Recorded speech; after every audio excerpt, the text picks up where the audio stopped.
pues abarca un sinnúmero de temas realmente muy importantes que yo creo que van a ser de gran utilidad si se comienza a aplicar a todos nuestros pacientes.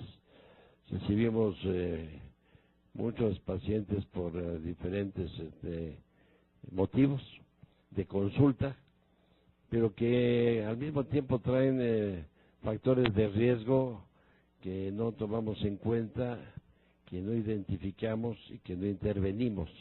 Yo creo que desde ahí debería de comenzar la participación para que estas personas se les oriente, se puedan eliminar aquellos factores de riesgo que pueden ser controlados y se les provea de una condición de salud ósea mejor.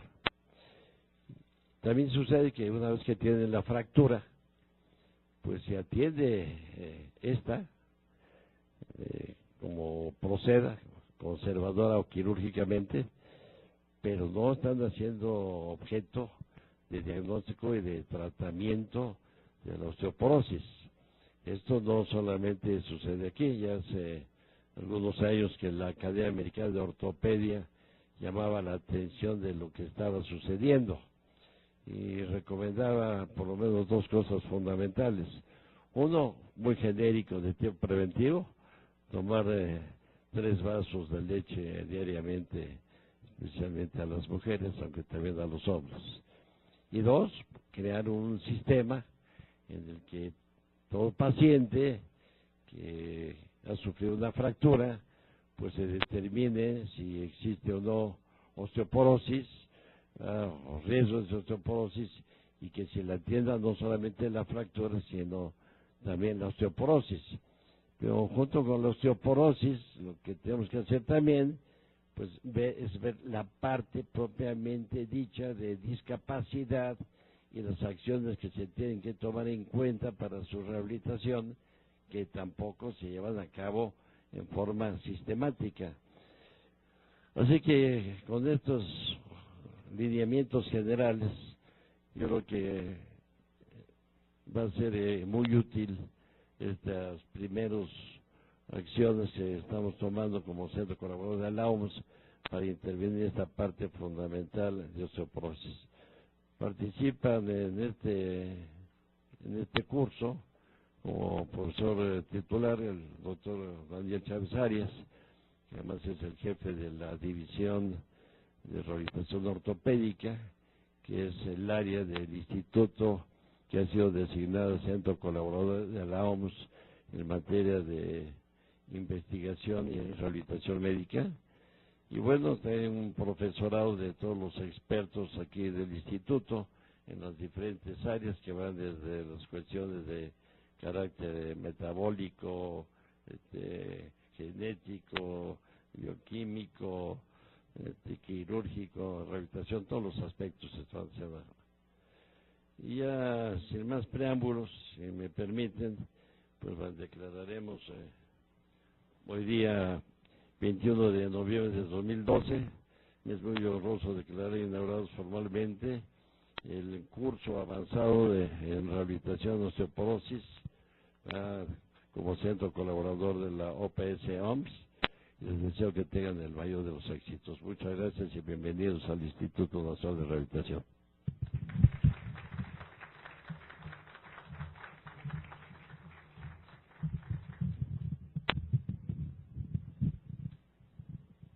Sí, vamos a esperar que salgan nuestras autoridades del hospital, a la doctora Enríquez, la directora de enseñanza, a la doctora García, su directora de rehabilitación, el doctor Chávez Arias, jefe de rehabilitación de la División de Rehabilitación Osteoarticular, y esperamos darle las gracias al expresidente del Consejo, estar presente en este momento para la inauguración de nuestro curso, al doctor Jorge Hernández Güense, y agradecerle a nuestros compañeros que vienen de provincia el estar con nosotros. Ojalá y el curso sea de gran utilidad para ustedes, que lleven el conocimiento a la gente que están en sus lugares de origen, para que así podamos tener un tratamiento integral de la osteoporosis. En unos momentito, nada más quitamos las mesas, iniciamos el curso.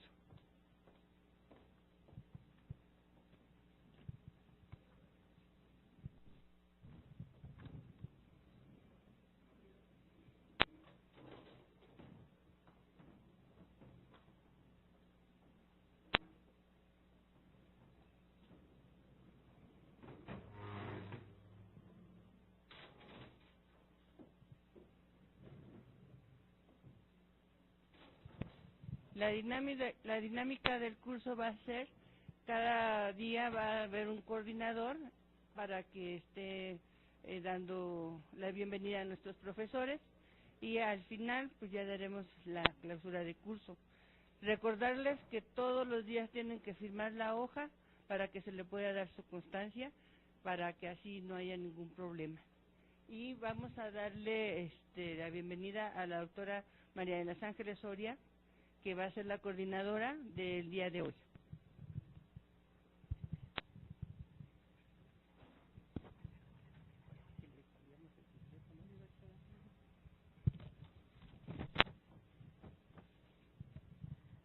Bueno, buenos días.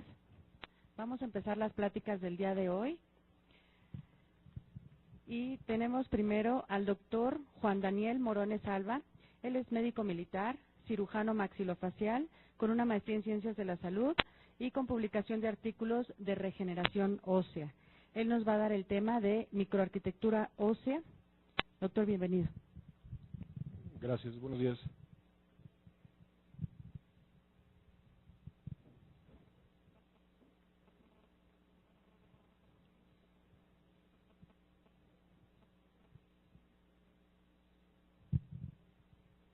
Bien, pues no sé si tengan algún señalador.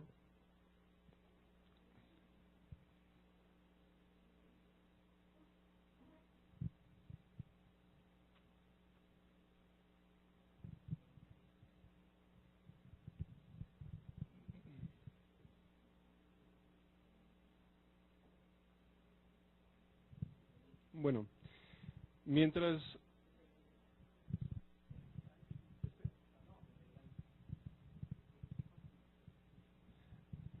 ¿Cuál será?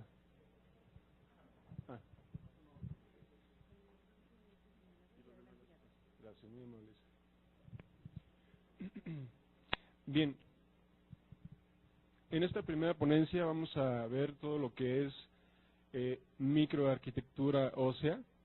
Esta parte nos va a hacer recordar lógicamente lo que es la parte de histología del hueso, básicamente.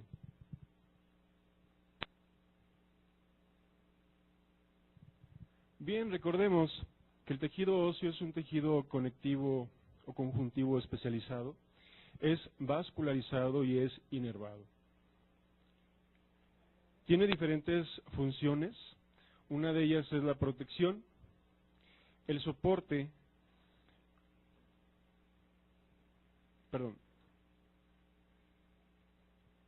la base de los movimientos, funciona como reserva de iones calcio y fósforo. Esto participa lógicamente en la homeostasis fosfocálcica y también funciona como anclaje muscular. Hay dos tipos de hueso, como todos sabemos, cortical y trabecular.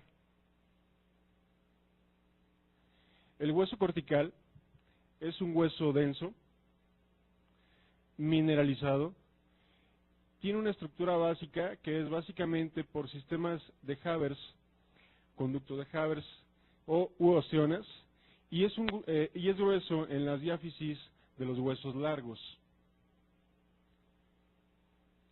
El hueso trabecular es un hueso en espículas óseas que atraviesa toda la médula ósea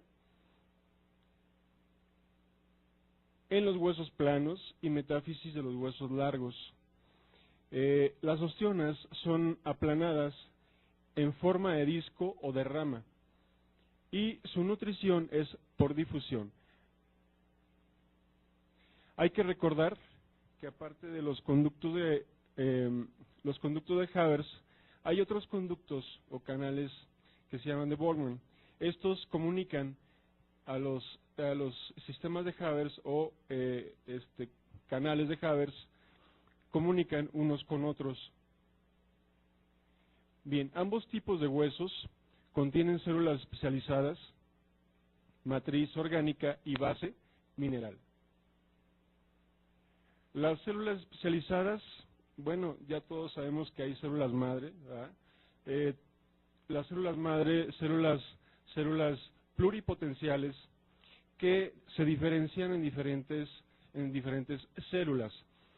Las células especializadas se van a diferenciar en células osteoprogenitoras, las cuales van a diferenciarse en osteoblastos y condroblastos. Estas células, lógicamente, pues proceden o se derivan de las células madre. Bien, de las células progenitoras se pueden derivar varias células, ¿sí?, como los condrocitos, como los adipocitos, y de ellas también entonces se derivan las células osteoblastos, ¿sí?, básicamente.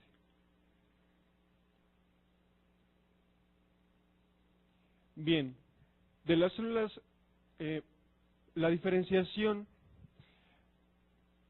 de los osteoblastos está controlada por genes de la familia Hedgehog, factores de transcripción RUNX2 y proteínas morfogénicas óseas BMP 2 y 4.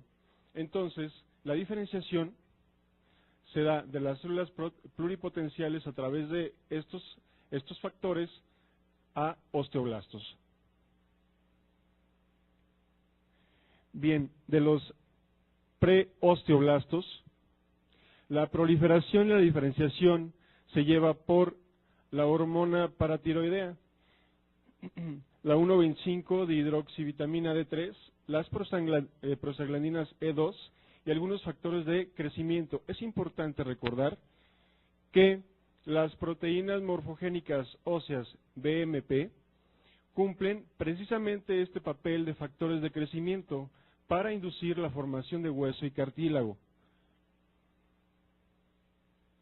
Bien, los osteoblastos tienen una estructura con un citoplasma basófilo, un aparato de Golgi y retículo endoplásmico rugoso muy prominente, sintetizan proteínas colágena, específicamente tipo 1, y no colágena, y factores de crecimiento, como lo mencionamos hace un momento, y regulan la reabsorción llevada por los osteoclastos y la disposición de las fibrillas de la matriz extracelular.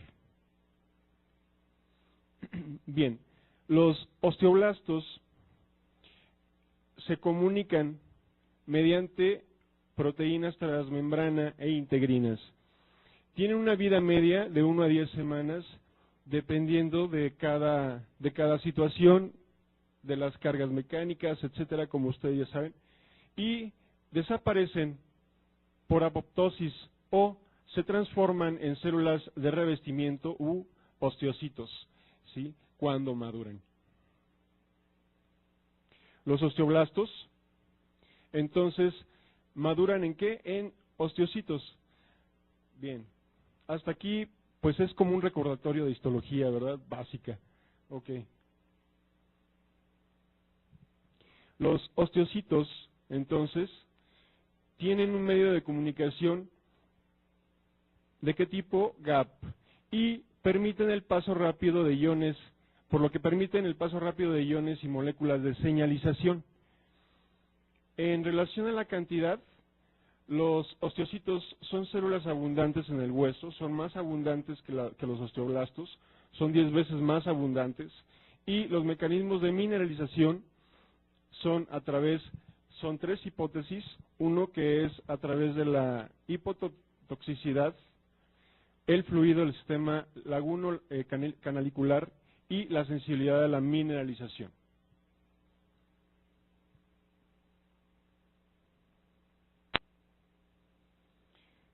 Bien, a la muerte de los osteocitos se activa el ligando del receptor activador para el factor nuclear Kb, RANK. Este factor se une a receptores de macrófagos y se deriva en osteoclastos, que básicamente es el inicio cuando se derivan o se forman los osteoclastos. Básicamente empieza el inicio de la remodelación ósea. Bien, existe una vía, yo creo que ya varios de ustedes la han leído o la saben, que es básicamente la parte medular de la microarquitectura ósea. Esta vía es una vía de señalización celular. Su activación induce una vía canónica que es a través de esta vía, ¿verdad? Esta vía canónica o clásica y la vía no canónica, e interviene en el hueso, pero no nada más en el hueso, sino también en la mirogénesis, en la organogénesis y en la tumorigénesis.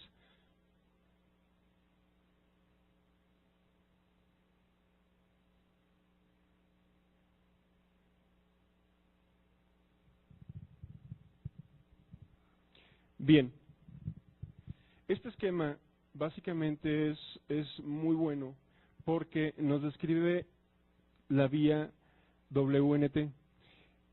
Esta es la parte, yo creo que es la parte más importante de lo que es la microarquitectura ósea y la parte más importante en relación a la osteoporosis. ¿Por qué? Porque conociendo esta vía podemos darnos cuenta de dónde empieza o cómo es que la osteoporosis se da. Entonces, tenemos una vía WNT desactivada y podemos tener una vía WNT activada. Ok, en la vía WNT desactivada tenemos receptores, ¿verdad? De KK, DICOP, y receptor SOST.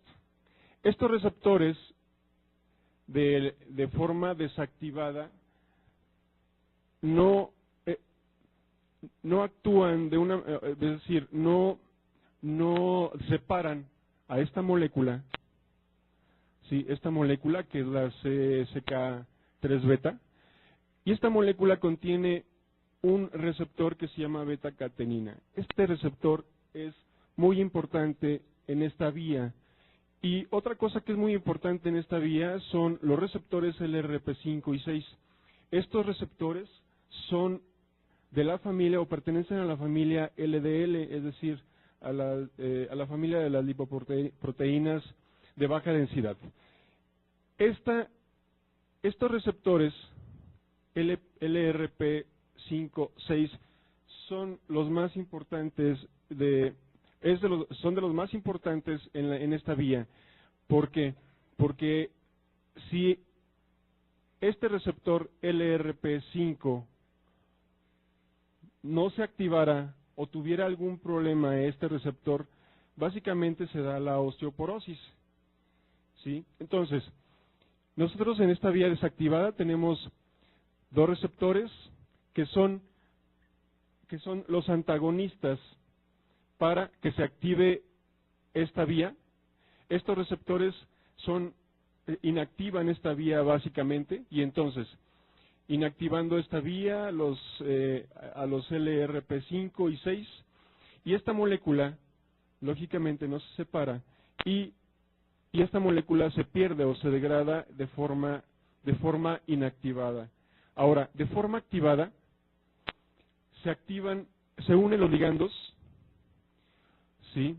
Se unen los ligandos del receptor Frislet en esta vía y separa esta molécula dejando a las beta-cateninas solas. Estas beta-cateninas se traslocan, es decir, cambian de ubicación o de posición del citoplasma en donde están hacia el núcleo. Y aquí es donde empieza todo todo lo que es el proceso de transcripción, ¿sí? o de autotranscripción en qué células, en los osteoblastos.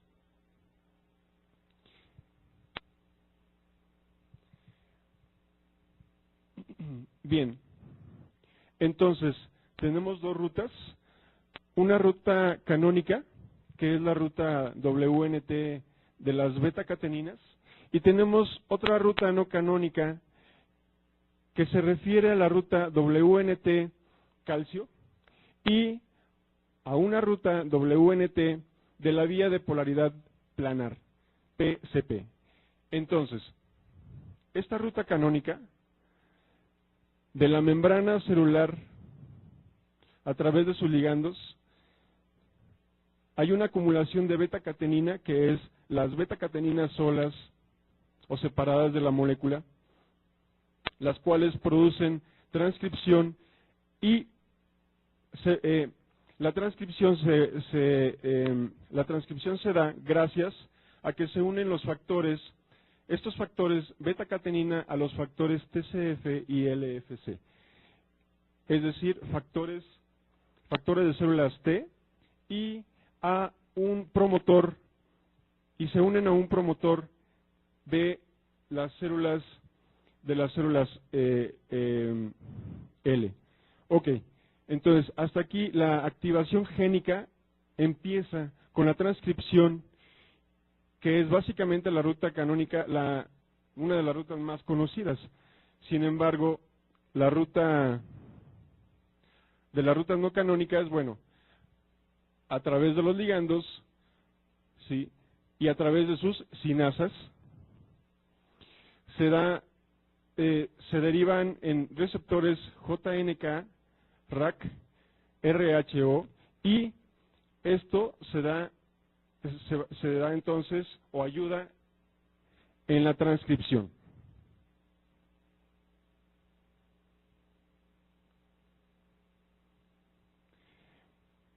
Bien, entonces, ¿cuáles son los inhibidores de la vía WNT? Pues la esclerostina, que es básicamente el gen SOST. Este gen SOST es el que comentamos hace un momento, que es el receptor que inhibe a la vía WNT y se expresa en los osteocitos. Y de la familia DICOP, DKK1, estos dos son los inhibidores de la vía WNT. Todo esto es importante porque nosotros, o ustedes, muchos de ustedes aplican o dan medicamentos, fármacos resortivos, y muchos de estos fármacos actúan precisamente a este nivel. Entonces, y la activación de la vía canónica regula la osteoblastogénesis y estimula la replicación de los preosteoblastos, además de que inhibe la apoptosis. Esto, bueno, pues ustedes, como ya decíamos anteriormente, ¿no?, inhibiendo la apoptosis de los osteoblastos a través de los factores de transcripción, por lo tanto se da una formación de masa ósea adecuada.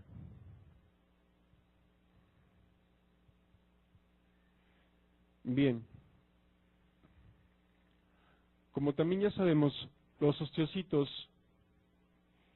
se regulan a través de los receptores de la hormona paratiroidea. Esta hormona inhibe a la esclerostina y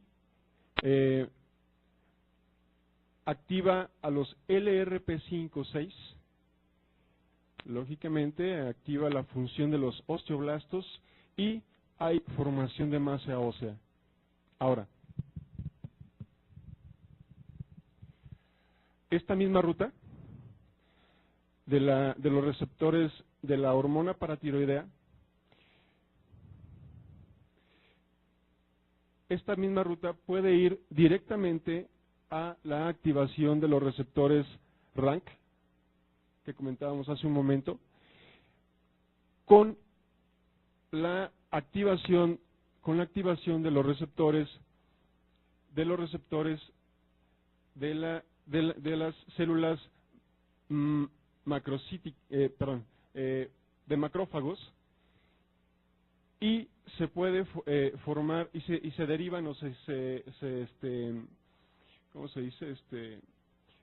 Se diferencian en osteoclastos, y los osteoclastos lógicamente empiezan con la remodelación ósea, mientras que los osteoblastos forman hueso, los osteoclastos destruyen hueso.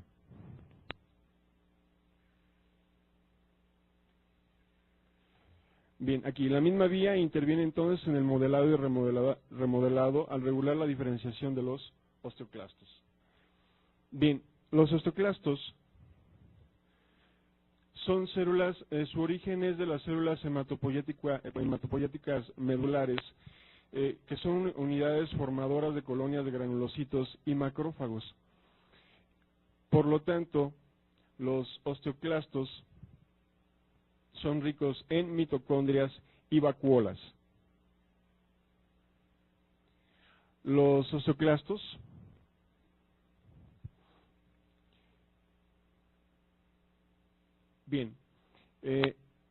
la osteoclastogénesis se da gracias a que es regulado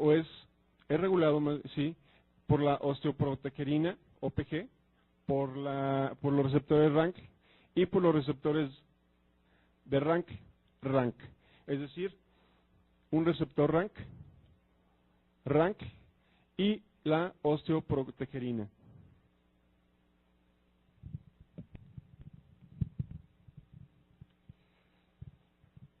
Bien, las integrinas alfa B, beta 3, la osteopontina y la cialoproteína ósea, estas regulan el reconocimiento de la matriz mineralizada, llevada a cabo por los osteoclastos.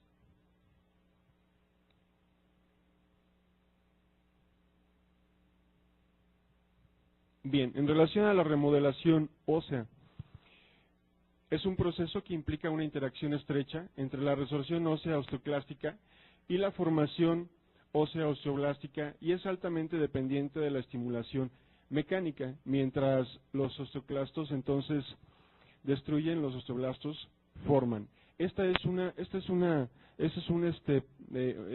regla, ¿no?, en individuos sanos. En pacientes con osteoporosis esto no pasa así. Esto lo van a ver más adelante en sus siguientes ponencias. Sin embargo, esto en los pacientes con osteoporosis definitivamente no es así. Y bien,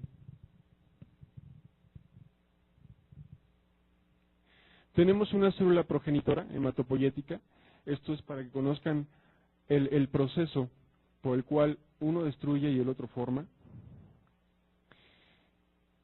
de las cuales se forman los osteoclastos.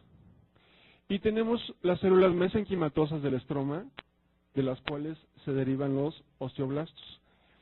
Bien, los osteoclastos o células multinucleadas destruyen hueso, mientras que las células, los osteoblastos, forman hueso. ¿Gracias a qué? Gracias a la unión de RANK, de OPG, ¿sí?, y de los receptores RANK. Este es el proceso por el cual se forma y se destruye.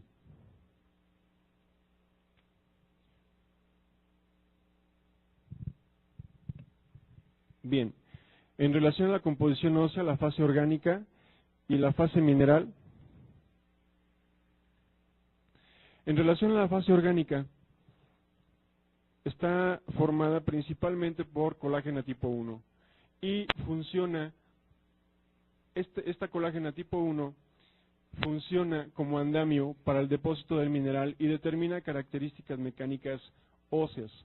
Esto es, si ustedes, los huesos, o la formación y la destrucción ósea depende de las cargas mecánicas. Es una de las razones principales por las cuales se destruye y se forma hueso.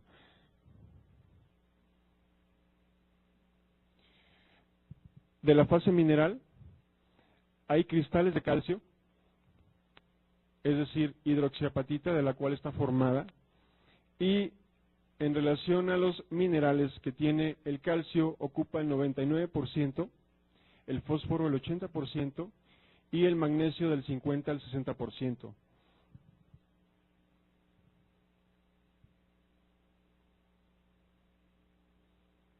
En relación a la deficiencia de magnesio la deficiencia de magnesio induce pérdida ósea. ¿Por qué? Por efecto directo en la proliferación de los osteoblastos al ser mitógeno y regular sus funciones. ¿Sí? Mitógeno en relación a la mitosis y efecto directo en el proceso de mineralización inhibiendo el crecimiento de cristales de hidroxiapatita y produce incremento en el número de osteoclastos y aumenta la resorción ósea.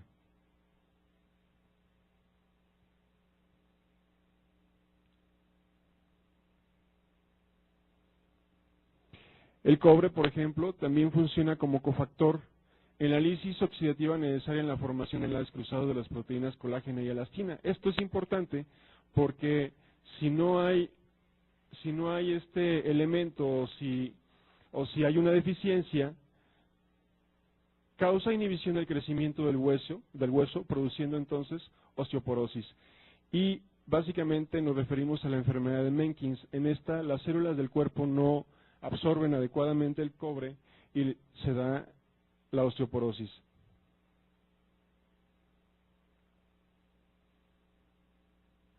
Bien, es todo. Muchas gracias.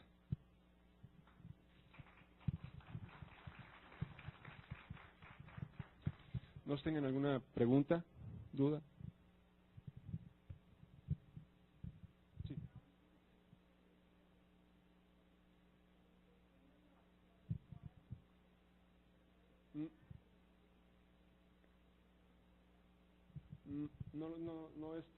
Perdón. No lo absorbe, no tiene la capacidad de reabsorber el cobre en las células a través de ciertos mecanismos de transporte, ¿no? Pero hasta ahí es donde sé. Sí. ¿Alguna otra pregunta?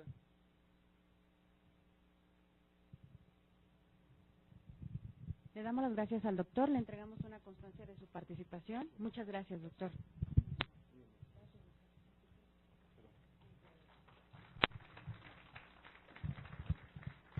Bueno, y siguiendo el programa, ahora tenemos a Víctor Domínguez Hernández. Él tiene una licenciatura en Ingeniería Mecánica, maestría y doctorado en Mecánica. Es jefe del departamento de aquí del Instituto Nacional de Rehabilitación de Biomecánica, y él nos va a impartir el tema de biomecánica ósea.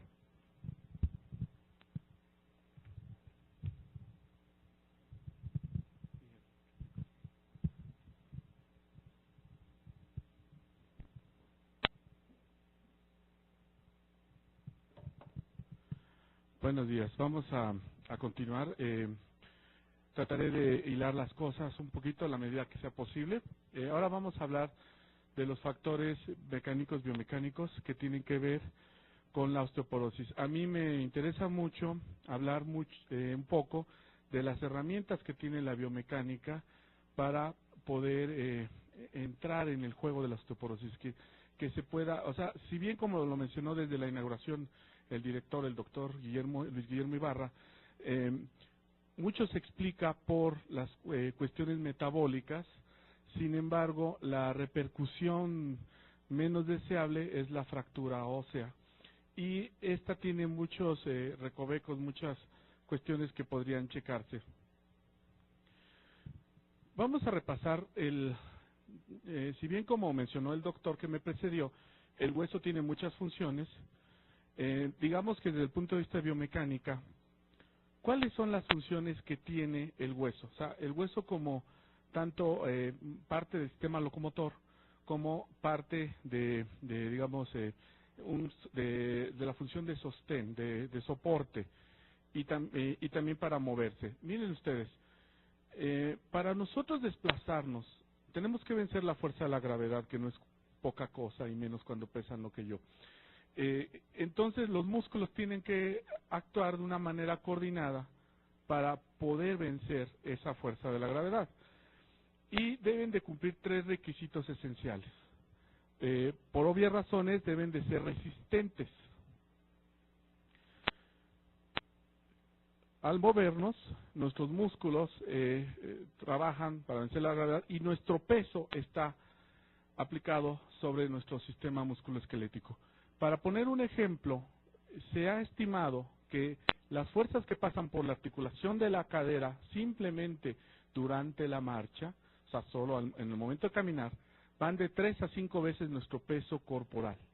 Imagínense si me echo un brinco de aquí a allá abajo, cuánta fuerza pasaría sobre de mi cadera. Por otro lado, deben de ser rígidos. ¿Por qué deben de ser rígidos? Vean ustedes, cuando tenemos una carga aquí, los músculos actúan como palancas y están anclados en el hueso. Si el hueso se deformara, porque también las fuerzas musculares son bastante grandes, si se deformara, si cambiara su forma por la acción de la fuerza mucho, entonces el músculo tendría que ser un recorrido más largo del que ya de por sí hace. Por lo tanto, deben ser rígidos y resistentes, pero a la vez deben de ser ligeros. Esto es para ser lo más eficientes desde el punto de vista físico cuando nos vamos desplazando. Como decía el doctor que me precedió, el hueso está adaptado para las cargas que recibe. ¿Cómo es esto? Fíjense ustedes, la diáfisis, donde está el hueso cortical, es hueca, o sea, es un cilindro hueco. Como nuestro cuerpo no puede haber desperdicio, ahí también se aloja la médula ósea. Esto lo hace ligero, el ser hueco. Sería más pesado si fuera completamente sólido. Aquí predomina el hueso cortical. Las epífisis están formadas por hueso esponjoso predominantemente, tienen unas dimensiones más grandes. Hablando ya de biomecánica, esta porción central del hueso resiste cargas tanto de flexión y compresión como de torsión. Flexión es lo que ustedes verán mucho en los artículos como bending, que se dice bending en inglés. O sea, doblarse, efecto de doblarse. Entonces, este efecto lo soporta esta zona. O sea, en esta zona, como son indirectas, son inducidas las cargas de flexión y también las de torsión, son a distancia. La zona donde fallaría, los que lo resienten más, es esta zona. Por lo tanto, ahí está el hueso cortical. Pero por otra parte, este hueso no soporta impactos ni grandes deformaciones. Tiende a ser quebradizo. Por lo tanto, Dios mío santo, las epífisis, con su hueso trabecular esponjoso, funcionan como amortiguadores. ¿Han visto ustedes los amortiguadores de los autos? Perdón, pero soy ingeniero mecánico, ¿qué quieren que les diga? Lo que pasa es que tiene un fluido en su interior. Entonces, cuando ustedes caen desgraciadamente en un bache, que en esta ciudad casi no hay ninguno, lo que pasa es que ese fluido pasa por una placa y absorbe el impacto. Un sistema mucho más sofisticado, más eficiente tiene nuestro organismo. El hueso esponjoso está lleno de fluidos y cuando llegamos a un impacto, ese hueso, por la estructura que tiene, ese hueso esponjoso, se puede flexionar sin romperse. Y aunque se rompa, se puede relativamente fácilmente repararse. Y los fluidos salen del hueso y amortiguan el impacto. Entonces, sin el hueso esponjoso, este hueso tan resistente, tan rígido, no sobreviviría. Ahora, este hueso puede cambiar su rigidez dependiendo de su contenido mineral. Si ustedes ven los huesecillos del oído medio, deben de ser sumamente rígidos para que puedan transmitir las ondas sonoras. Si no son tan rígidos, ellos mismos amortiguarían ese ruido. Entonces son sumamente rígidos, por lo tanto están altamente mineralizados. Por otro lado, las astas de los venados, especialmente las de los machos, que se tienden a pelearse por las hembras, cosa que yo lo entiendo muy bien, tienen que ser flexibles. O sea, como sufren grandes impactos, no deben de ser tan rígidos. Lo contrario de rígido es flexible. Deben de poderse deformar, pero también deben ser resistentes. Estos tejidos, estas astas de los venados, están poco mineralizadas. Entonces, esas posibilidades de cambiando la mineralización, hacerlo más rígido o menos rígido, el cuerpo lo aprovecha para poder sobrellevar las cargas que recibe. Ustedes pueden analizar, o entrando ya un poco más en el análisis de la biomecánica, a diferentes niveles, a diferentes escalas. Pueden empezar desde una escala pues muy pequeña, casi podríamos decir nanométrica, porque serían 100 nanómetros, en el nivel 1, donde solo tienen fibras de colágeno mineralizadas. A una escala mayor, en el nivel 2, ya son alrededor de 10 micras, las fibras de colágeno forman o láminas o bloques. Si lo ven a una escala un poco mayor, ya tenemos los sistemas de Haber que mencionaba el doctor, o las osteonas, que son estos de aquí, obviamente, que son alrededor de un canal de Haber. Y si lo ven a un nivel 4, que ya francamente es macroscópico, ya estamos hablando de algo tan grandote como 1 milímetro, ya tienen tejido cortical y trabecular. Dependiendo a qué nivel lo quieran ver, entonces serían las técnicas que se utilizarían. Pero ya ese nivel tan nano, tan pequeño, pues eso ya es para los que hacen microscopía electrónica. Ya no es tanto para mí o para las herramientas de las que yo les voy a hablar. Yo les estoy hablando ya de muchos milímetros, de algunos ensayos que se hacen. Voy a hablar ahora de cómo es que se determinan esas propiedades. Fíjense ustedes, para esto se utilizan máquinas de ensayo. Esta tenemos una en el laboratorio de biomecánica, nuestra máquina insignia. Aquí tiene un cabezal, es una estructura muy rígida, no se ve, pero es un marco completo, que tiene un cabezal que se desplaza, por lo general a una velocidad constante, muy lenta, 2 milímetros por minuto. Ustedes la ven y dicen, está moviéndose esto, pero evidentemente se mueve, pero muy despacito. Imagínense que en 1 minuto avanzó 2 milímetros, o sea, prácticamente nada. Y aquí tiene una celda de carga, que es algo que mide la fuerza, es un dispositivo electrónico que mide la fuerza. Por lo tanto, ustedes solo recogen 2 datos de aquí. El desplazamiento, o sea, cuánto está aplastando, en este caso al hueso, y la fuerza, que está en newtons. El ensayo se detiene hasta que el espécimen o se rompe o se deforma mucho. No los aburro con tanto detalle técnico, pero estas son las gráficas que se obtienen cuando se hace el ensayo. Como les decía, son 2 variables. El desplazamiento en milímetros y la carga en newtons. 1 newton son como 100 gramos aproximadamente. 10 newtons más o menos hacen como 1 kilogramo fuerza, para que se den una idea. Entonces, del análisis de estas gráficas, o sea, cuando empieza el ensayo no hay carga, no hay desplazamiento. Y aquí se rompe y eso es muy rápido, por eso se baja aquí, la carga hasta 0. Entonces, del análisis de esta gráfica son las variables de las que he estado hablando. Les he estado hablando de resistencia, les he estado hablando de rigidez. La resistencia es simple y sencillamente la fuerza más alta que soporta antes de romperse. Esto quizás sea muy obvio. La rigidez no es tan obvia. La rigidez es la relación entre la carga y la deformación. Mientras más vertical sea esto se ve por la pendiente, perdón, de esta curva. Mientras más vertical sea, es que es más rígido, mientras más horizontal, es menos rígido. Y por último, la energía. La energía mecánica que absorbe es el área bajo la curva.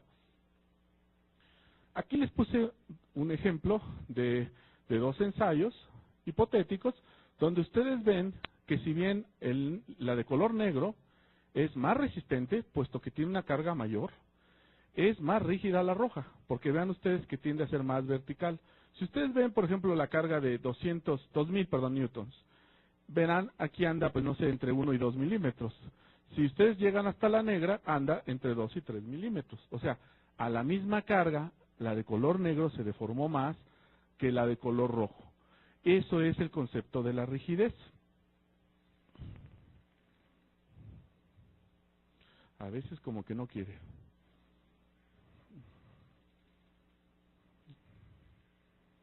No se le haya acabado la pila.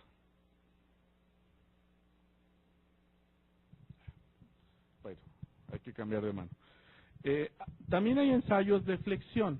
Bueno, este es un hueso de plástico, porque los huesos cadavéricos huelen muy feo a veces. Este es un hueso de plástico que está sometido a flexión. Esto es bending, lo que le llaman bending. Esta solicitación, este modo de carga es muy especial porque al mismo tiempo tienen zonas que están sometidas a compresión y zonas que están sometidas a compresión y a tensión al mismo tiempo. Es por pura geometría. Vean ustedes que al doblarse hay unas zonas que se estiran y hay unas zonas que se comprimen. Aquí, por azares del destino, me quedó al revés. La parte que quedó hacia abajo es la que se va a tensionar y esta parte se va a comprimir. Como el hueso no resiste lo mismo a tensión que a compresión, sino resiste mucho más a compresión que a tensión, va a empezar a romperse en la zona que está sometida a tensión.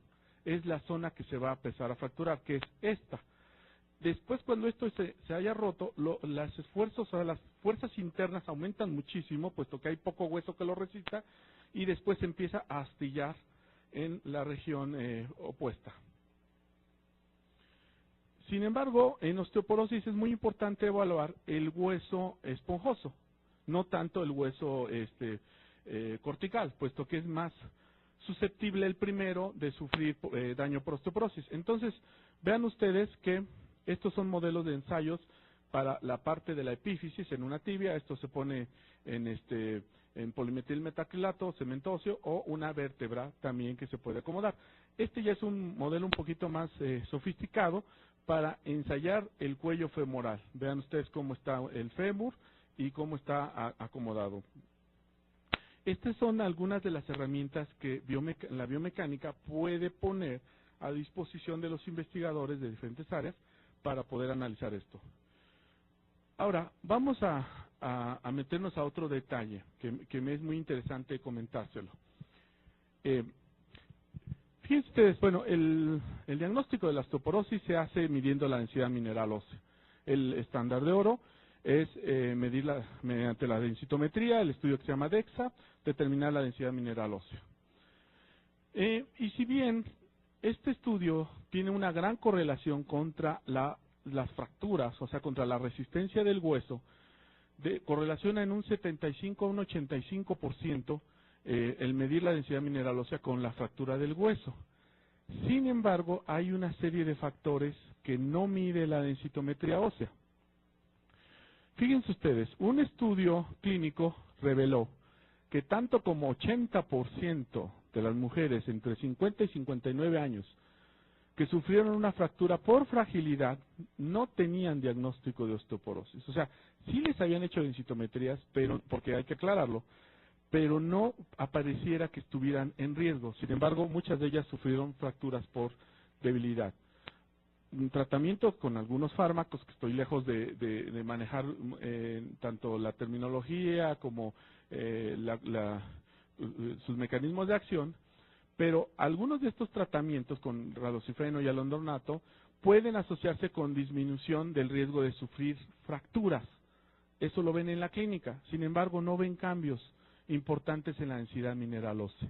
O sea, algo le falta a DEXA, o le falta mucho para poder ser exhaustivo. Por otro lado, hay tratamientos que incrementan de manera considerable la densidad mineral ósea. Imagínense ustedes este tratamiento con fluoruros de sodio y que puedan incrementar, dependiendo de la dosis, hasta un 10% la masa ósea. Sin embargo, no está aparejado con un incremento en la resistencia. ¿Por qué? Porque cuando las cosas tienden a hacerse muy rígidas, tienden a hacerse quebradizas. Entonces, si este agente trabaja directamente sobre la rigidez, lo vuelve más rígido, también lo vuelve más quebradizo.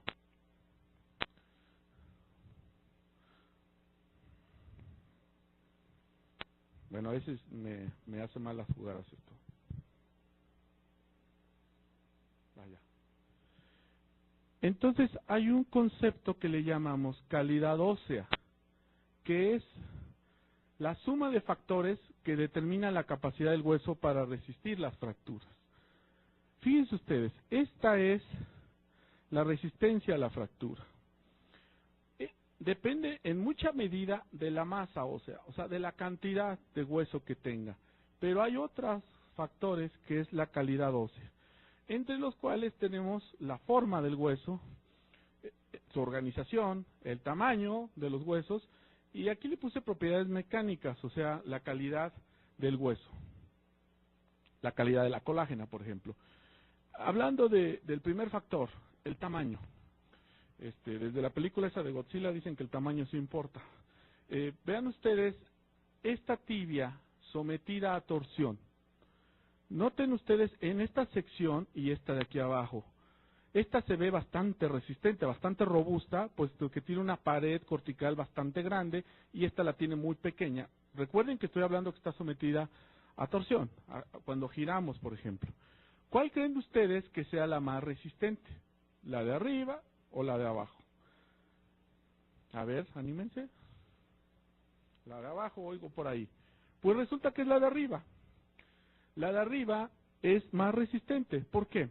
Porque un incremento en el diámetro ligero aumenta a la cuarta potencia su resistencia. O sea, está relacionado a la cuarta potencia, ni siquiera al cuadrado. O sea, elévenlo al cuadrado y vuélvanlo a elevar al cuadrado, y eso es lo que les va a pasar.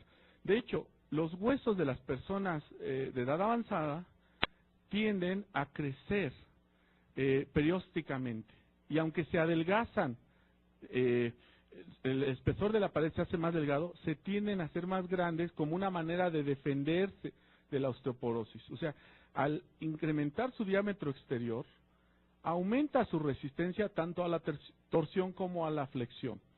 Y estas son cuestiones que nos llevaría un poco de tiempo explicar por qué, pero son cuestiones enteramente geométricas. La arquitectura trabecular, la forma en cómo está organizado o no tan bien organizado el hueso trabecular es sumamente compleja. ¿Cómo estimarla?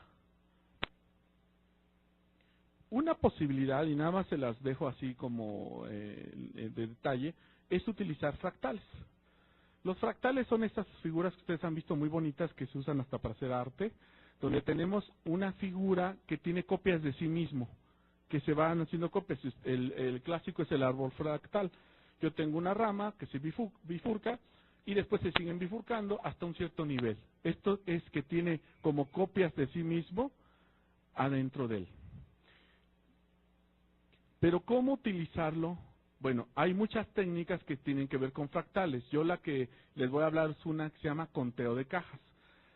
Si ustedes sacan una tomografía y a los diferentes cortes, por ejemplo, del cuello femoral, analizan la estructura del hueso trabecular, pueden usar esta técnica. Esta técnica es como sigue. Imagínense que tenemos esta figura grande. Entonces primero ponemos una caja grandota y decimos, ¿está llena o está vacía? Sí está llena. Entonces es R1, N1. Pero después la hacemos la caja de la mitad. Como es un cuadrado, tengo 4 cajas. Entonces digo, ¿está llena o está vacía? Bueno, están llenas 3 y una está vacía. Por lo tanto, R es un medio, pues es un medio de la distancia, N es igual a 3. Después la vuelvo a dividir, ahora ya tengo 16 cajas. Y de las 16 cajas, 11 están ocupadas. Lo vuelvo a dividir una vez más. Ahora ya tengo un octavo y ahora ya tengo 64. Y de esas 64 solo 26 están llenas. Esto se va haciendo, lo hace un software que están hechos para eso, exprofeso para este fin, que lo van haciendo. Si ustedes grafican, esto es la parte matemática, en una gráfica logarítmica de los dos lados, van a tener una recta. Y esa recta tiene una pendiente.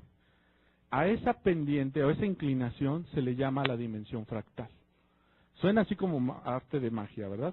Bueno, esa dimensión fractal es un dato, es un número. Mientras más alto sea ese número, esa área está más ocupada.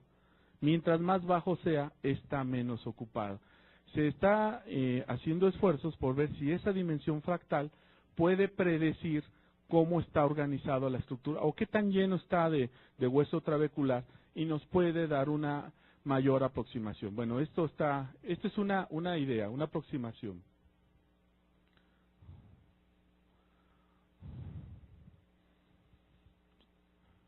Otra situación es la velocidad de la remodelación fisiológica. A lo largo de la vida, en todo momento, nuestros huesos van sufriendo un recambio, tal como lo vieron ustedes en la plática pasada, la remodelación fisiológica. Esto también tiene un efecto, sobre todo en las trabéculas, que son muy delgadas. Vean ustedes en un modelo que hicieron, donde tienen un modelo de ratas simuladas, o sea, que no les hicieron ovarectomía.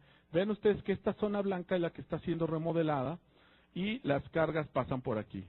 En una rata ovarectomizada, esta remodelación es mucho mayor, o sea, esa tasa de remodelación es mucho mayor, por lo tanto, la fuerza se concentra aquí y es más probable que se fracture. Vean que no puede ser que el cambio en densidad sea muy pequeño, sin embargo, esto puede explicar por qué algunos fármacos, sin cambiar la densidad mineral, pueden ser muy efectivos. Vean ustedes ahora este grupo que fue tratado con estos fármacos, este grupo de fármacos, y vean cómo disminuyeron esta tasa de remodelación. Por lo tanto, ya es mucho más resistente, aunque los cambios en masa ósea, pues casi no haya muchos.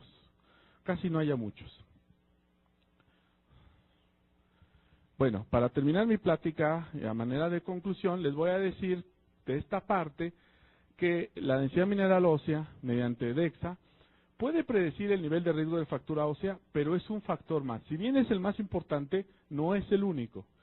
Que hay otros factores como las dimensiones del hueso, la arquitectura ósea, la calidad de los tejidos, que también afectan la resistencia, y que la biomecánica proporciona herramientas para realizar estudios experimentales realizados con la resistencia ósea. Que no me acuerdo. Ya era la última. Muchas gracias.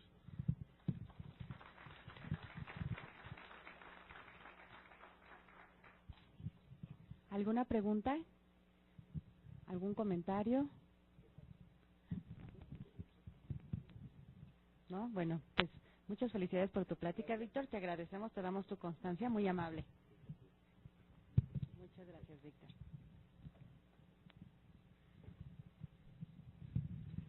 Bueno, y siguiendo las pláticas, tenemos con nosotros a la doctora Margarita Valdés Flores. La doctora Margarita es médico cirujano con una especialidad en genética, tiene maestría y doctorado en ciencias y es investigador en ciencias de aquí del Instituto Nacional de Rehabilitación. Y ella nos va a dar la plática de fisiopatología de la osteoporosis. Muchas gracias. Gracias. Buenos días a todos. Gracias por la invitación a participar en este curso y bueno, en esta primera plática con ustedes el día de hoy vamos a tocar algunos aspectos muy generales con relación a la fisiopatología, a los componentes, a los elementos más importantes en esta enfermedad que es un problema de salud y más adelante en otra plática veremos algunas cosas de fisiopatología también, pero muy dirigida a los aspectos genéticos de la osteoporosis. ¿Podríamos pasarla?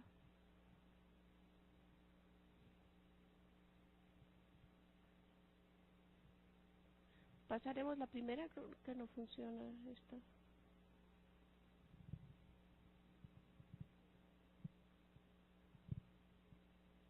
¿Me pasa la primera, por favor?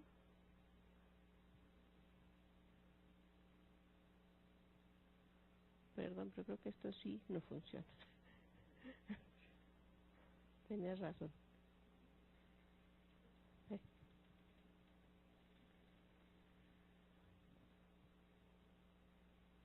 Creo que vamos a ver si ahora sí.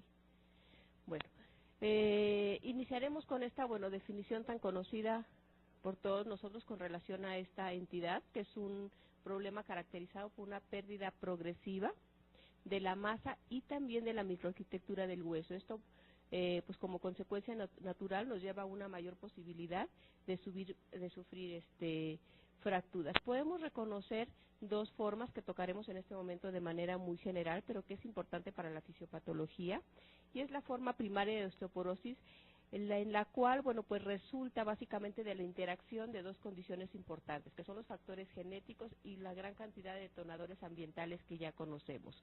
Estos, pues tienen pesos diferentes. Es muy difícil saber cuánto puede pesar la genética y cuánto puede pesar el ambiente. Lo que sí sabemos es que es necesario que se dé la interacción de ambos. Y por otra parte tenemos una gran categoría de entidades capaces de incluir en su fenotipo o en sus complicaciones la presencia de osteoporosis. Es una muestra realmente muy pequeña, pero la cantidad de entidades que se pueden acompañar de osteoporosis es muy grande y en algunos casos pues tienen comunes denominadores.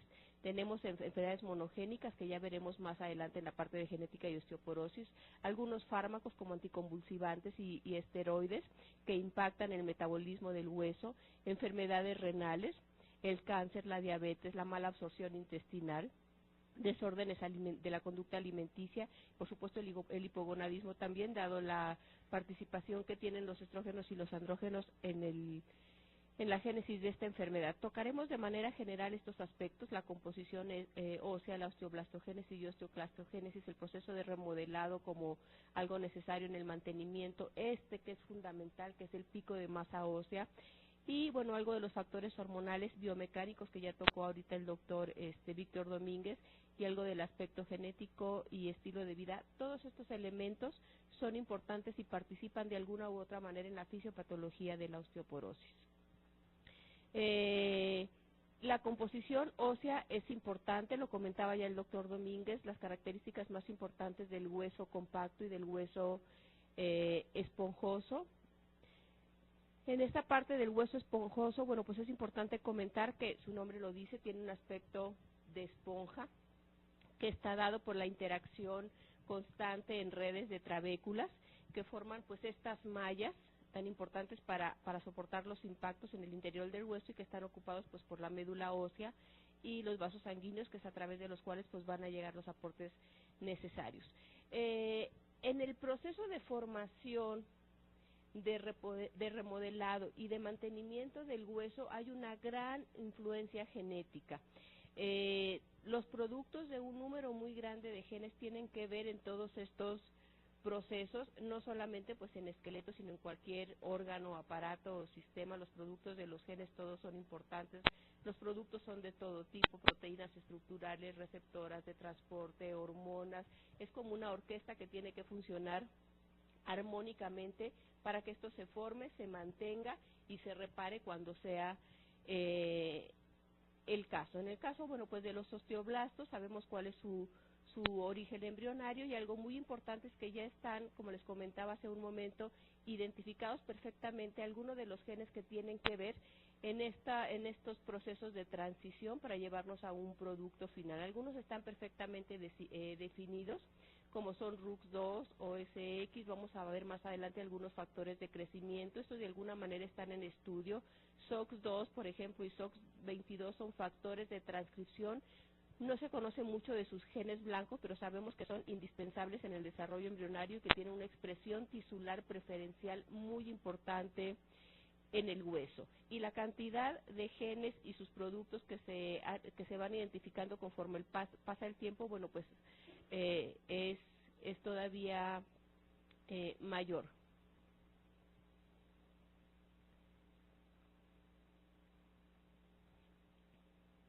Quisiera detenerme un poquito en algunos de los factores de transcripción más importantes. Hay familias de genes, y esto está dado pues básicamente por su estructura, como son los genes HOC, que son cajas homeóticas, son factores de transcripción, son indispensables para la transcripción de algunos genes blancos. Algunos tienen una expresión tisular preferencial, como en este caso puede ocurrir para hueso.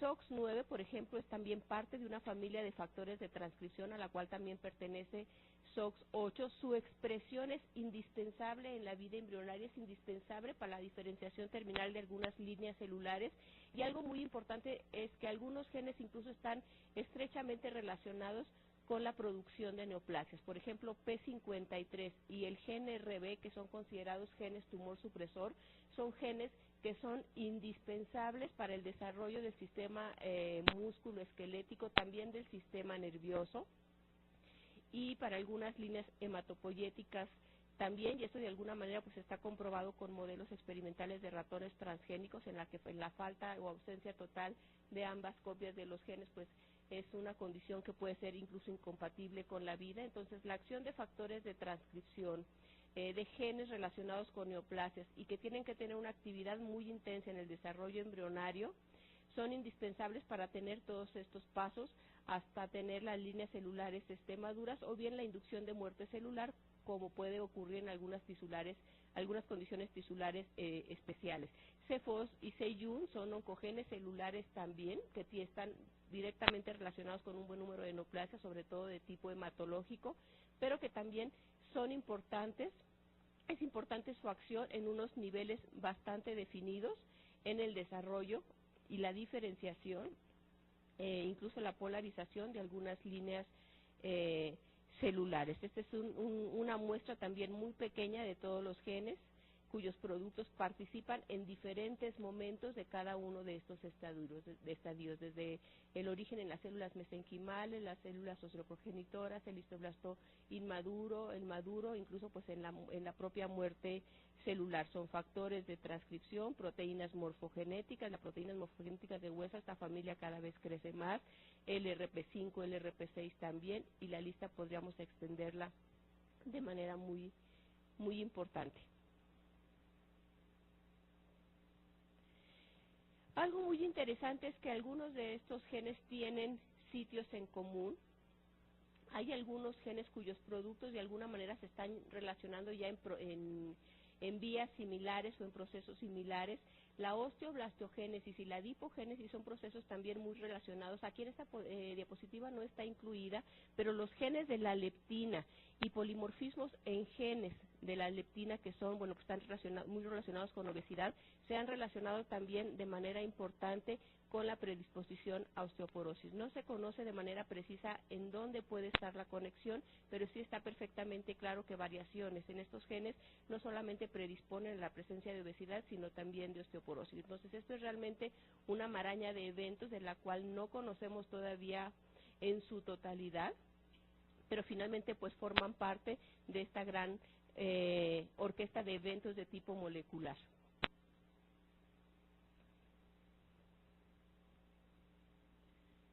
Y bueno, de manera general, desde el punto de vista molecular, tratando pues de resumir un poquito lo que comparten estos procesos de osteoblastogénesis y osteoclastogénesis, bueno, pues es importante señalar que hay una expresión celular preferencial de alguna de estas moléculas, como es en el caso del ligando de RANKL, el cual podemos localizar en las superficies de los osteoblastos, y esto, bueno, pues tiene una participación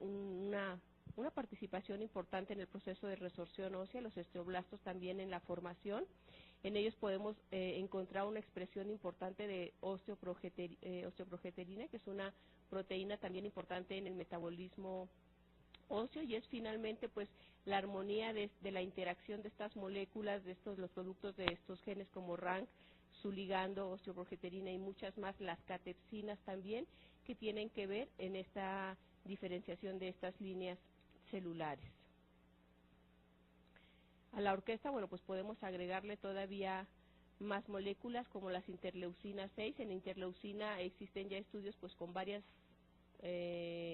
variaciones o polimorfismos génicos que están muy relacionados con la susceptibilidad a osteoporosis de columna, de cadera. En población mexicana nosotros hemos ya analizado algunas variaciones también, RANKL. Algunos obviamente tienen una participación mayor en la estimulación y otros más en la inhibición. Existe un ciclo natural, como comentaba ya el doctor Domínguez hace algunos momentos, que tiene tiempos más o menos establecidos, como la fase de resorción, la fase de reposo caracterizada por una inactivación de los osteoclastos, lo que nos permite tener un estado pues como de quiescencia, y de nuevo la fase de formación, sobre todo en algunas condiciones tisulares preferenciales. Y en este caso, bueno, pues los osteoblastos tienen una participación importante, además de la expresión de los genes que comentábamos hace algún momento, al igual que el proceso de mineralización. Podemos reconocer que en el hueso trabecular hay un porcentaje importante ocurre de recambio, y en el hueso cortical, en masa esquelética, y con un porcentaje menor el recambio. Algo muy importante es que tiene que mantener un equilibrio entre dos procesos que en algunos momentos pues hay condiciones que nos permiten pues de manera anormal jalar la balanza hacia uno de los extremos. Entonces en algunas ocasiones es menor la formación, mayor la resorción, y bueno, lo más importante es que esta es la condición normal, y en condiciones anormales, como ocurre en el caso de osteoporosis, pues este equilibrio se rompe. Tendrán que entrar todos estos mecanismos moleculares emergentes para tratar de restaurar este equilibrio que necesitamos para un buen funcionamiento óseo. En la fisiopatología de la osteoporosis hay un concepto muy importante que es el pico de masa ósea, que nosotros podemos denominarlo como el momento de la vida en el cual se alcanza el estado máximo de mineralización. Y bueno, a través de estudios transversales, sobre todo, pues se ha definido más o menos cuáles pueden ser en estos momentos de la vida, de tal manera que podemos pues señalar el momento de mayor masa ósea pues después de los 30 años, entre los 33, 35 años, con un descenso importante, con la interacción aquí, en este caso la incidencia de algunos factores de tipo hormonal como ocurre en la menopausia y andropausia, y bueno, después una pérdida progresiva muy relacionada pues con el envejecimiento, de tal manera que pues por eso se considera una enfermedad crónico-degenerativa. Algo muy importante es que este momento de la vida es la oportunidad para ganar masa ósea, y esto es algo interesante en la fisiopatología, porque no estamos quizás aprovechando tan adecuadamente este momento de la vida en los niños y adolescentes y adultos jóvenes para obtener un pico de masa ósea adecuado. Y esto, bueno, pues va muy de la mano con todos los factores ambientales que ya sabemos y están identificados, que son capaces de impactar en la calidad del hueso, entre ellos pues la alimentación y el estilo de vida, que finalmente son el común denominador que nosotros encontramos con otro tipo de enfermedades crónicas, algunas no tan crónicas, pero que impactan en la salud, como puede ser la diabetes, la osteoartritis, incluso el cáncer también. En todas estas entidades hay un buen número y cada vez es mayor de factores ambientales que impactan sobre el fenotipo, y no solamente sobre el fenotipo, son capaces de modificar la expresión de algunos genes que nos otorgan un fenotipo específico, como en este caso puede ocurrir con la masa ósea. Y esta parte de la genética que trata de explicar cómo es que los factores ambientales inciden en la expresión del material genético sin necesariamente modificar la secuencia de pares de base se llama epigenética, y en osteoporosis ya empiezan a surgir algunos estudios de epigenética y osteoporosis, en los que, bueno, entre otras cosas señalan la importancia incluso de la calidad de la alimentación materna como una contribución a la calidad del hueso de los productos. Entonces, no solamente es la infancia temprana, tardía y la juventud, sino incluso la parte prenatal también. Algo interesante en la epigenética, estos cambios pueden ser reversibles, y es una oportunidad de alguna manera también pues de tratamiento. Conocemos ya los criterios de la Organización Mundial de la Salud para establecer todos estos picos de corte con relación a la osteoporosis establecida, que es hacia abajo de las 2.5 desviaciones estándar. Está la primera y la segunda, la presencia de osteopenia, y aquí podemos incluso regresar en algunos pocos casos hacia la normalidad, o bien cargarnos un poquito hasta esa parte de osteoporosis, y bueno, pues en estos casos obviamente la posibilidad de fractura pues va siendo también mayor. Hay una serie de factores capaces de incidir en el pico de masa ósea que un individuo puede alcanzar. Uno de ellos es la predisposición genética, lo vamos a ver más adelante, sobre todos los genes que están relacionados con el metabolismo óseo. Se le ha atribuido a la calidad de la masa ósea una heredabilidad entre el 60 y el 70%, que es una heredabilidad muy alta. Incluso la historia personal o familiar de fractura se considera un factor de riesgo de los más pesados con relación a este desorden. Los factores endocrinos, que pueden cambiar, incluso cambian en algunos momentos de la vida, como la menopausia. Las fuerzas mecánicas, lo comentaba ya el doctor Domínguez, el golpe en el hueso del niño es importante, y la nutrición.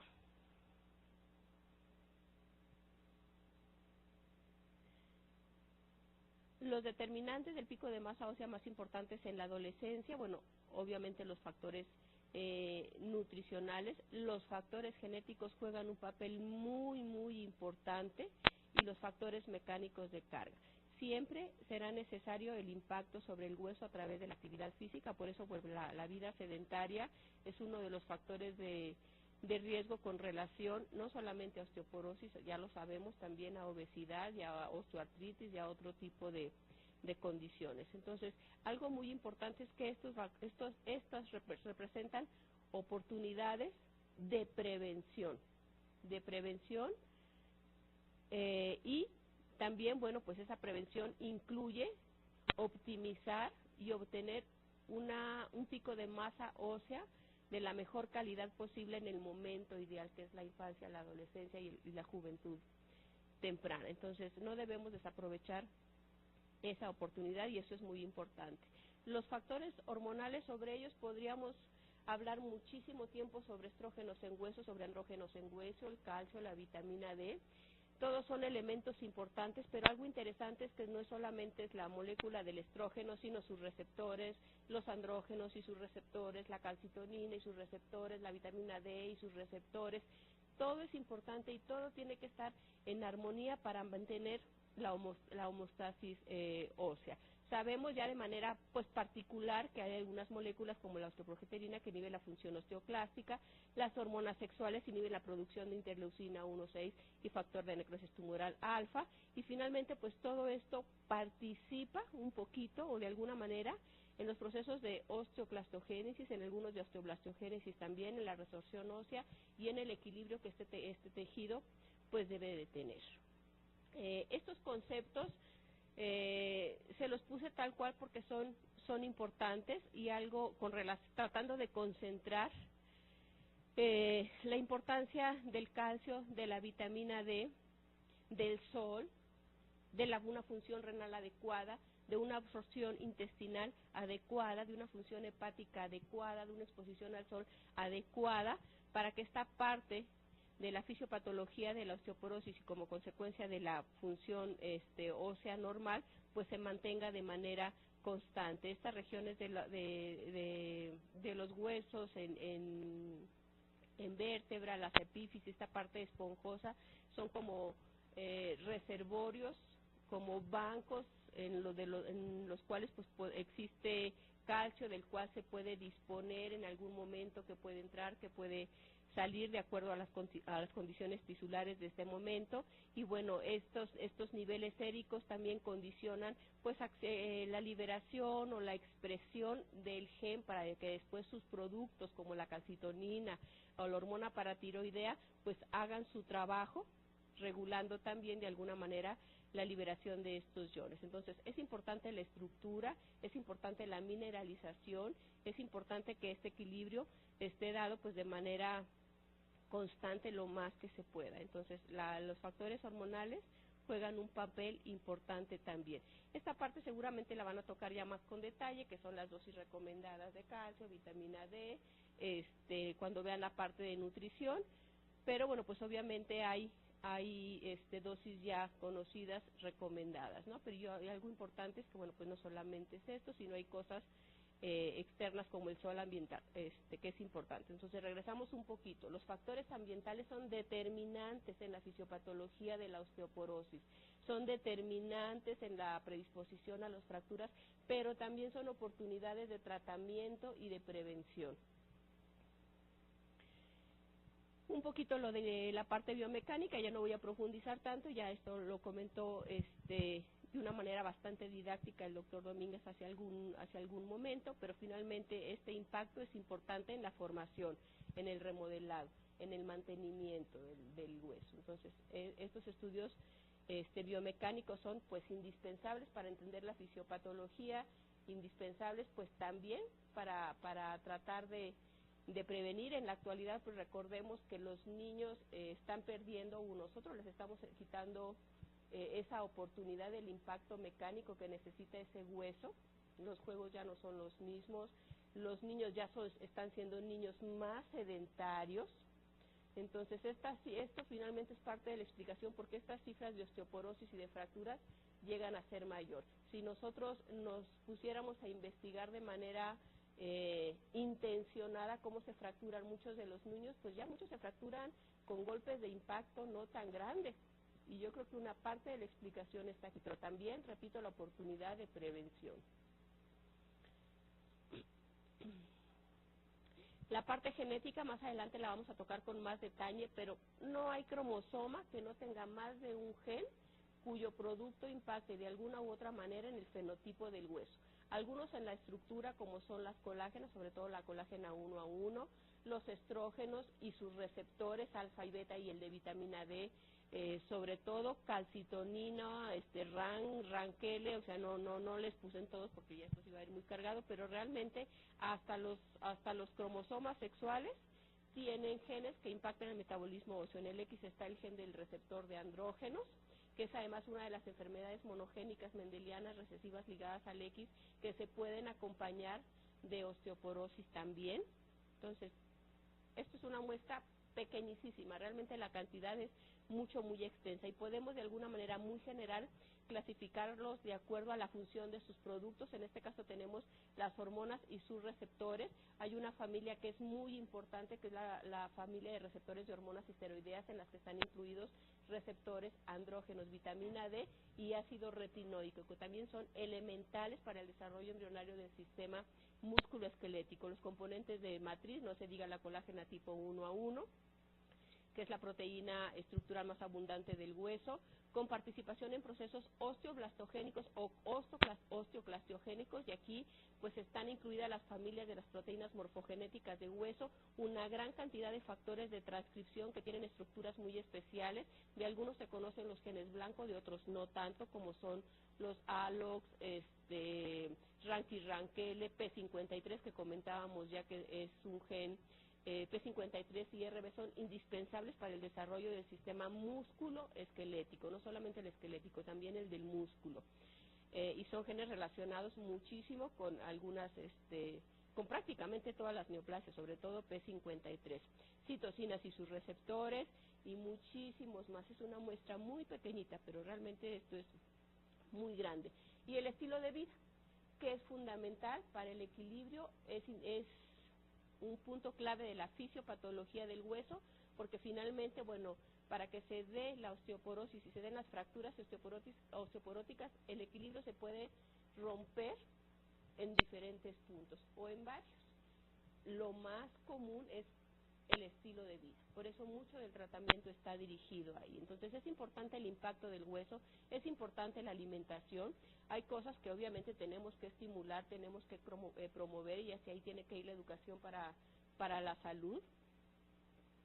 Hay cosas que debemos evitar, que tenemos que enseñar a que se limiten, a que se restrinjan, a que se promuevan otro tipo de actividades, no solamente en los niños, también en los adultos.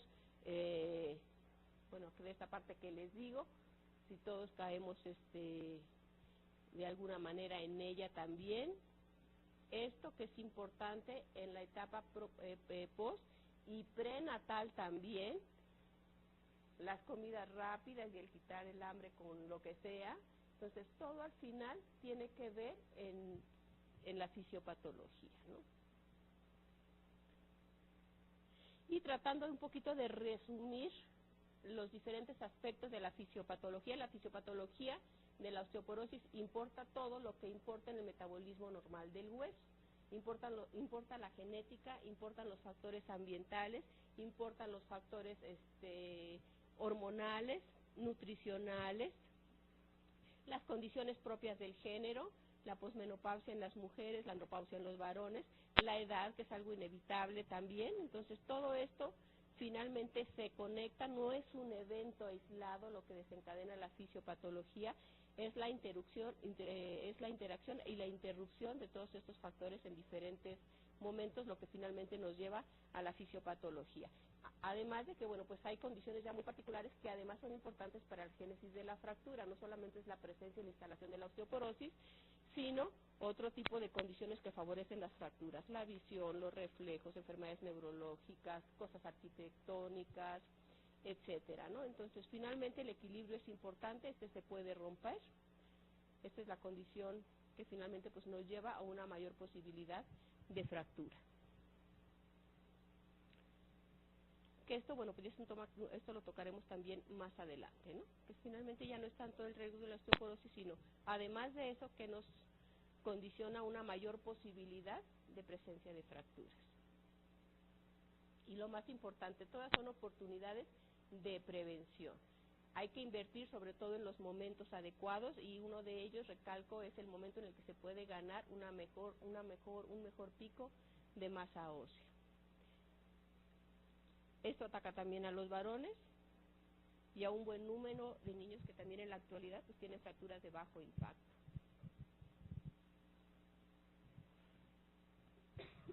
¿Alguna pregunta para la doctora? ¿Algún comentario? ¿Alguna duda? No está bien, doctora. Ok, bueno, pues le damos las gracias, doctora. Muchísimas gracias. Gracias, doctora.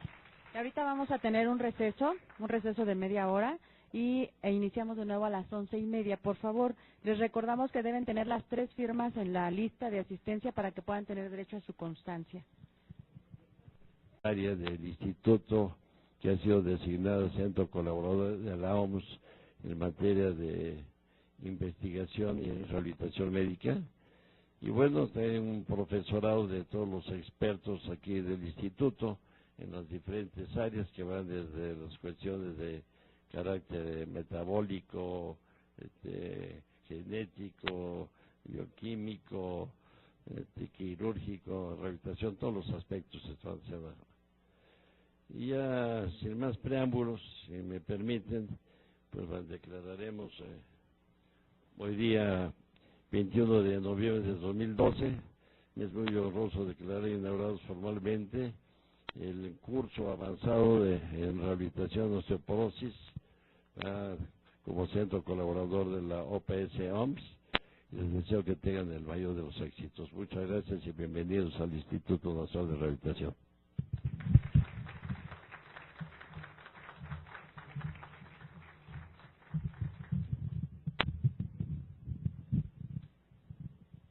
Sí, vamos a esperar que salgan nuestras autoridades del hospital, a la doctora Enríquez, la directora de enseñanza, a la doctora García, su directora de rehabilitación, el doctor Chávez Arias, jefe de rehabilitación de la División de Rehabilitación Osteoarticular, y esperamos darle las gracias al expresidente del Consejo, estar presente en este momento para la inauguración de nuestro curso, al doctor Jorge Hernández Güense, y agradecerle a nuestros compañeros que vienen de provincia el estar con nosotros. Ojalá y el curso sea de gran utilidad para ustedes, que lleven el conocimiento a la gente que están en sus lugares de origen, para que así podamos tener un tratamiento integral de la osteoporosis.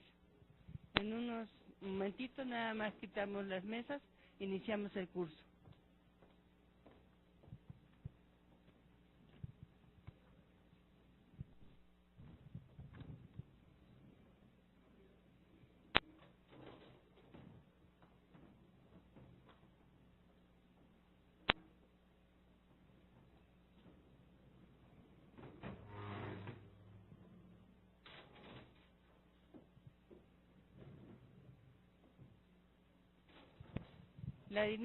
La dinámica del curso va a ser, cada día va a haber un coordinador para que esté dando la bienvenida a nuestros profesores, y al final pues ya daremos la clausura de curso. Recordarles que todos los días tienen que firmar la hoja para que se le pueda dar su constancia, para que así no haya ningún problema. Y vamos a darle la bienvenida a la doctora María de las Ángeles Soria, que va a ser la coordinadora del día de hoy.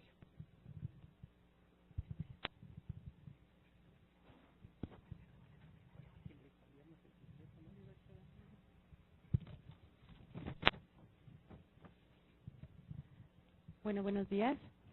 Vamos a empezar las pláticas del día de hoy. Y tenemos primero al doctor Juan Daniel Morones Alba. Él es médico militar, cirujano maxilofacial, con una maestría en Ciencias de la Salud y con publicación de artículos de regeneración ósea. Él nos va a dar el tema de microarquitectura ósea. Doctor, bienvenido. Gracias, buenos días.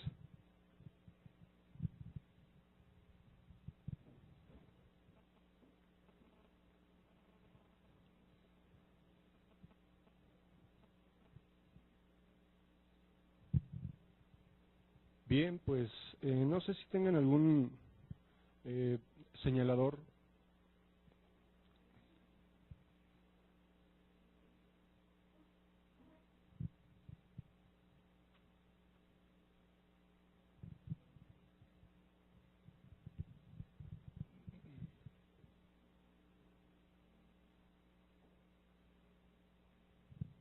Bueno, mientras...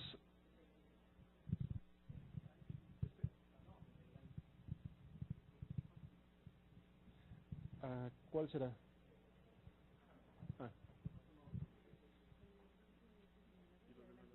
Gracias, muy amables. Bien, en esta primera ponencia vamos a ver todo lo que es microarquitectura ósea.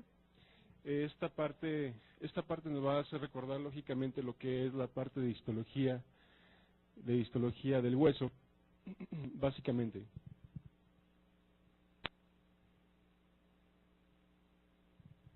Bien, recordemos que el tejido óseo es un tejido conectivo o conjuntivo especializado, es vascularizado y es inervado. Tiene diferentes funciones, una de ellas es la protección, el soporte,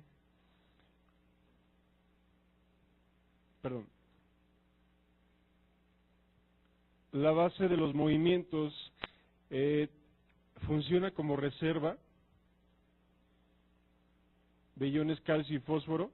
Esto participa lógicamente en la homeostasis fosfo. Se abarca un sinnúmero de temas realmente muy importantes que yo creo que van a ser de gran utilidad si se comienza a aplicar a todos nuestros pacientes. Recibimos muchos pacientes por diferentes motivos de consulta, pero que al mismo tiempo traen factores de riesgo que no tomamos en cuenta, que no identificamos y que no intervenimos. Yo creo que desde allí debería de comenzar la participación para que estas personas se les oriente, se puedan eliminar aquellos factores de riesgo que pueden ser controlados y se les provea de una condición de salud ósea mejor. También sucede que una vez que tienen la fractura, pues se atiende como proceda, conservadora o quirúrgicamente, pero no están haciendo objeto de diagnóstico y de tratamiento de la osteoporosis. Esto no solamente sucede aquí, ya hace algunos años que la Academia Americana de Ortopedia llamaba la atención de lo que estaba sucediendo y recomendaba por lo menos dos cosas fundamentales. Uno, muy genérico de tiempo preventivo, tomar 3 vasos de leche diariamente, especialmente a las mujeres, aunque también a los hombres. Y 2, crear un sistema en el que todo paciente que ha sufrido una fractura, pues se determine si existe o no osteoporosis, o riesgos de osteoporosis, y que se le atienda no solamente la fractura, sino también la osteoporosis. Pero junto con la osteoporosis, lo que tenemos que hacer también, pues es ver la parte propiamente dicha de discapacidad y las acciones que se tienen que tomar en cuenta para su rehabilitación, que tampoco se llevan a cabo en forma sistemática. Así que con estos lineamientos generales, yo creo que va a ser muy útil estas primeras acciones que estamos tomando como centro colaborador de la OMS para intervenir en esta parte fundamental de osteoporosis. Participan en este curso como profesor titular el doctor Daniel Chávez Arias, que además es el jefe de la división de rehabilitación ortopédica, que es la RUNX2 y proteínas morfogénicas óseas BMP 2 y 4. Entonces, la diferenciación se da de las células pluripotenciales a través de estos factores a osteoblastos. Bien, de los preosteoblastos, la proliferación y la diferenciación se lleva por la hormona paratiroidea, la 1,25 de hidroxivitamina D3, las prostaglandinas E2 y algunos factores de crecimiento. Es importante recordar que las proteínas morfogénicas óseas BMP cumplen precisamente este papel de factores de crecimiento para inducir la formación de hueso y cartílago. Bien, los osteoblastos tienen una estructura con un citoplasma basófilo, un aparato de Golgi y retículo endoplásmico rugoso muy prominente, sintetizan proteínas colágena, específicamente tipo 1, y no colágena, y factores de crecimiento, como lo mencionamos hace un momento, y regulan la reabsorción llevada por los osteoclastos y la disposición de las fibrillas de la matriz extracelular. Bien, los osteoblastos se comunican mediante proteínas transmembrana e integrinas. Tienen una vida media de 1 a 10 semanas, dependiendo de cada situación, de las cargas mecánicas, etcétera, como ustedes ya saben, y desaparecen por apoptosis o se transforman en células de revestimiento u osteocitos, ¿sí?, cuando maduran. Los osteoblastos, entonces, ¿maduran en qué? En osteocitos. Bien, hasta aquí, pues es como un recordatorio de histología, ¿verdad? Básica. Ok. Los osteocitos, entonces, tienen un medio de comunicación ¿de qué tipo? GAP. Y permiten el paso rápido de iones, por lo que permiten el paso rápido de iones y moléculas de señalización. En relación a la cantidad, los osteocitos son células abundantes en el hueso, son más abundantes que los osteoblastos, son 10 veces más abundantes, y los mecanismos de mineralización son son 3 hipótesis, una cálcica, y también funciona como anclaje muscular.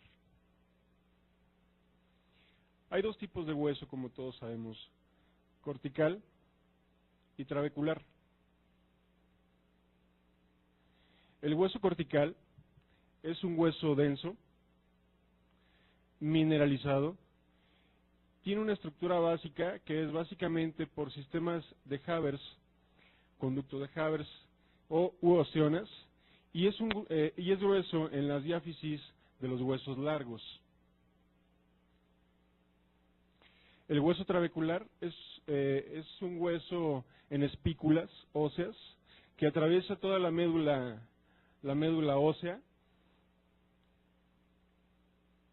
en los huesos planos y metáfisis de los huesos largos. Las osteonas son aplanadas en forma de disco o de rama y su nutrición es por difusión. Hay que recordar que aparte de los conductos de Havers, hay otros conductos o canales que se llaman de Borgman. Estos comunican a los sistemas de Havers o canales de Havers, comunican unos con otros. Bien, ambos tipos de huesos contienen células especializadas, matriz orgánica y base mineral. Las células especializadas, bueno, ya todos sabemos que hay células madre, ¿verdad? Las células madre, células pluripotenciales que se diferencian en diferentes células. Las células especializadas se van a diferenciar en células osteoprogenitoras, las cuales van a diferenciarse en osteoblastos y condroblastos. Estas células, lógicamente, pues proceden o se derivan de las células madre.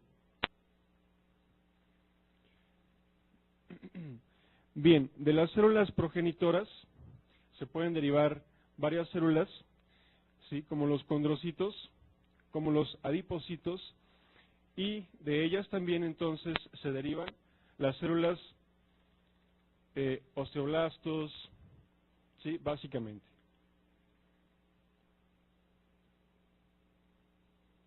Bien, de las células, la diferenciación de los osteoblastos está controlada por genes de la familia Hedgehog, factores de transcripción